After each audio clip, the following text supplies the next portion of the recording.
Manon Marceau est-elle enceinte et va-t-elle divorcer, avorter? Elle se confie et répond à toutes les rumeurs.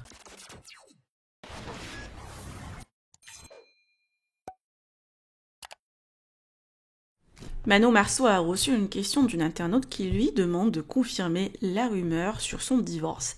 La jeune maman a précisé qu'à une époque, le couple a songé à divorcer et ça a été même montré dans C'est la famille.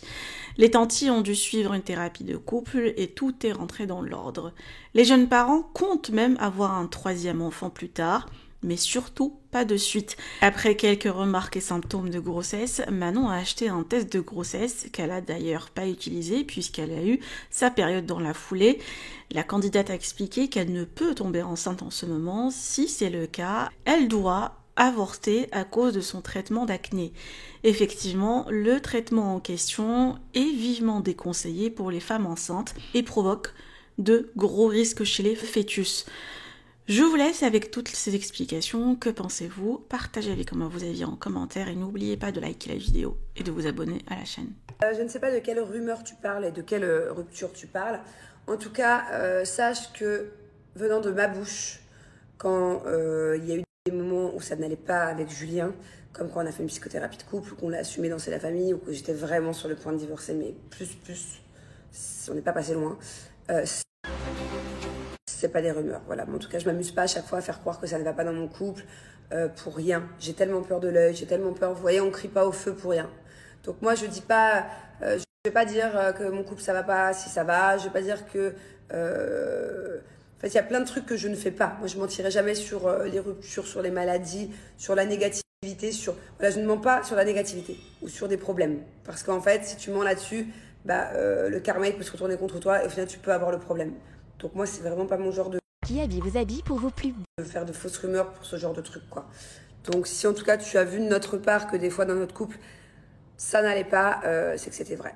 Mais heureusement, Dieu merci, je touche du bois, on n'a pas été justement jusqu'à la rupture et on a bien fait de se battre et de sauver notre mari. Je vous explique du coup l'histoire de ce test qui du coup, heureusement, n'est pas ouvert. Alors je vous dis heureusement, pourtant je suis pas contre avoir peut-être un troisième enfant plus tard.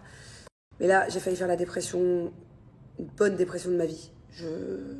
J'étais en crise d'angoisse, je vous l'ai pas dit, mais ça allait pas très bien là. Vous savez ce qui m'est arrivé il y a 3 jours, quand j'avais le ventre hyper gonflé parce que j'étais constipée de fou, que j'ai failli faire une occlusion intestinale ou je sais pas quoi là. En fait, après, donc du coup, ça allait mieux, j'avais le ventre tout plat. Bon, vous avez suivi cette histoire, quelques heures après, c'est passé du tout au rien. D'un seul coup, plus de ventre du tout et tout, donc trop bien. Et en fait, vous m'avez tellement écrit t'es enceinte, peut-être enceinte, que je pense que c'est mental. Ça m'a, mais non, je peux pas rentrer enceinte, je suis pas enceinte, c'est pas possible, c'est physiquement pas possible, enfin voilà, c'est pas possible. Et le lendemain, j'avais mal à la poitrine. Et les femmes de mon snap, vous savez que quand on est enceinte, on a très mal à la poitrine. Et j'avais mal à la poitrine. Et je dis à Julien, putain bébé, j'ai mal à la poitrine et tout. J'étais pas bien ce jour-là. J'ai failli faire une dépression. Mais vraiment, genre, je me suis empêchée de pleurer parce que je me suis dit, ne pleure pas tant que t'achètes pas le test. Pour la simple et bonne raison que si je tombe enceinte, je suis obligée d'avorter ces prochains mois. Parce que je prends Roaccutane, voilà. Et que Roaccutane, ça crée 30% de chances en plus de malformations très grave au niveau du visage, au niveau du corps, au niveau des organes chez les fœtus, et que tu peux pas garder un enfant en fait si tu tombes enceinte sur Roaccutane. C'est d'ailleurs pour ça que tu es obligé de faire des analyses tous les mois, des prises de sang. C'est un traitement qui est très suivi. Et du coup, dans ma tête, je sais pas pourquoi, je me suis fait tout un film, j'avais mal au sein, comme quand j'étais enceinte, que je devais avorter. J'étais pas bien. Enfin, je veux dire, si un jour je tombe enceinte et que je dois avorter, de mon mari alors que j'ai des enfants et je ne supporterai pas. Voilà.